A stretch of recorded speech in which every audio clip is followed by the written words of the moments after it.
महाभारत में एक से एक योद्धा था। कर्ण से भी महान योद्धा बर्बरिक था, लेकिन उसे युद्ध करने का मौका ही नहीं मिला। अश्वत्थामा भी एक महान योद्धा था, लेकिन उसकी महानता तब समाप्त हो गई जब उसने सोते हुए पांडव पुत्रों को मार दिया। एकलव्य को भी महान माना जाता सकता है, लेकिन वो भी युद्ध नहीं लड़ा, तब उसकी महानता कैसे सिद्ध होती?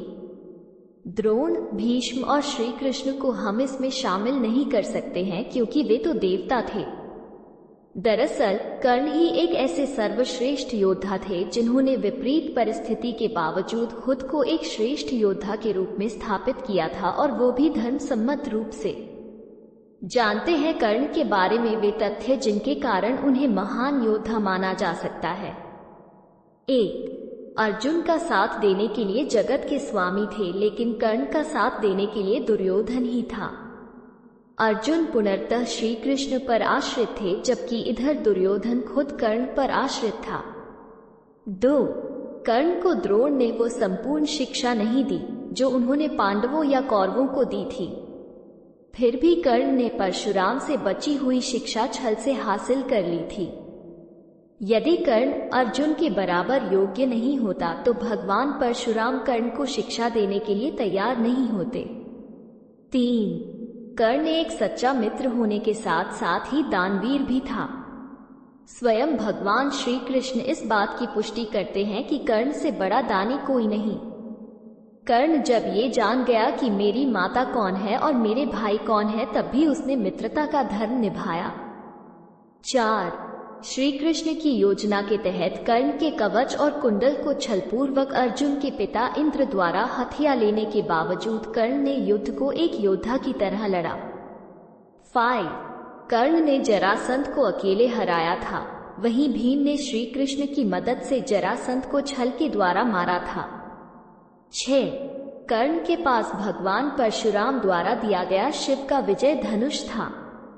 ये धनुष जिस भी योद्धा के हाथ में होता था, उस योद्धा के चारों तरफ एक ऐसा अभेद्य घेरा बना देता था जिसे भगवान शिव का पाशुपतास्त्र भी भेद नहीं सकता था। कर्ण को महाभारत में तब तक नहीं मारा जा सकता था जब तक कि उसके हाथ में वो धनुष था। 7. कर्ण ने कुंती को वचन दिया था कि वो उनके 4 पुत्रों की जान नहीं लेगा, लेकिन वो सिर्फ अर्जुन से ही युद्ध करेगा। युद्ध के दौरान ऐसे कई मौके आए भी जब कर्ण का सामना भीम, युधिष्ठिर, नकुल और सहदेव के साथ हुआ। वो चाहता तो उन सभी को मार सकता था, किंतु उसने ऐसा नहीं किया, क्योंकि एक योद्धा का वचन ही उसके लिए सर्वश्रेष्ठ होता है। 8. जिस द्रुपद को 105 भाई मिलकर जीत नहीं पाए, उसे कर्ण ने दिग्विजय के दौरान अकेले ही हराया था। प्राग ज्योतिष का राजा भगदत्त, जिसे राजसूय यज्ञ के दौरान अर्जुन नहीं हरा पाए थे, उसे भी कर्ण ने हराया था।